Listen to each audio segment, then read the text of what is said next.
Hi, this is Shiva. ఈరోజు మనం చూసినట్లయితే ఇది ఐరన్ బాక్స్ వచ్చేసి లోపల గడగడ అంటుంది. ఇది వచ్చేసి ఇట్లా వచ్చేసింది. తర్వాత ఆన్ చేస్తుంటే పని చేయడం లేదు. ఇప్పుడు ఇది ఏమంటుంది, ఒకసారి ప్లగ్ పెట్టి చూస్తే దీని లోపలికి కరెంటే రాదా. అందులో వేరే ఇది వచ్చేసి కేబుల్ ఇది డ్యామేజ్ అయిపోయినది అనమాట. ఇది డ్యామేజ్ అయిందా లేకపోతే ఇంకేమన్నా అయిందా అని తెలియదు. ఒకసారి విప్పి చూద్దాం.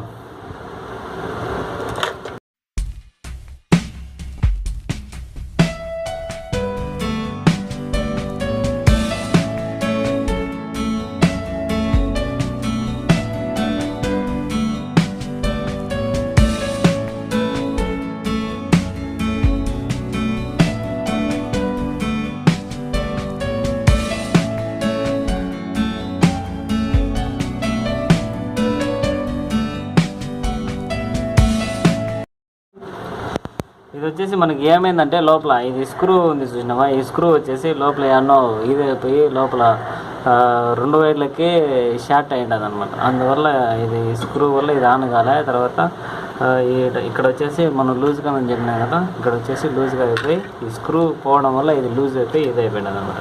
ఇప్పుడు వచ్చి చూసినట్లయితే 2 గంటలకు కంటిన్యూటీ కరెక్ట్గా వస్తుంది.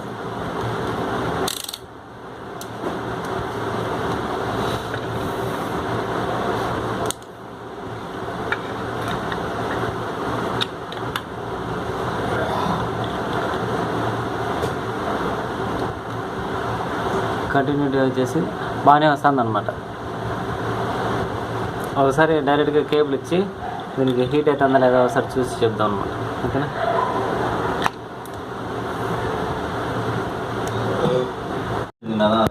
ఇది డైరెక్ట్గా కేబుల్ చూస్తే హీట్ అవుతుంది అనమాట.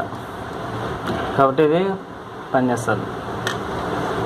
ఒకసారి ఫుల్గా అసెంబ్లింగ్ చేసి మళ్ళీ వీడియో వేస్తాను.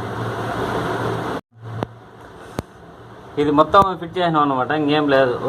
లోపల ఒక స్క్రూ ఉండడం వల్ల అది ఇది అయిపోయింది. ఈ స్క్రూ ఎందుకు లూజ్ అయిందంటే ఇక్కడ డై ఉంది కదా, ఈ లోపల వచ్చే ఈ డై వచ్చేసి దాని డై పోయిండదు అనమాట.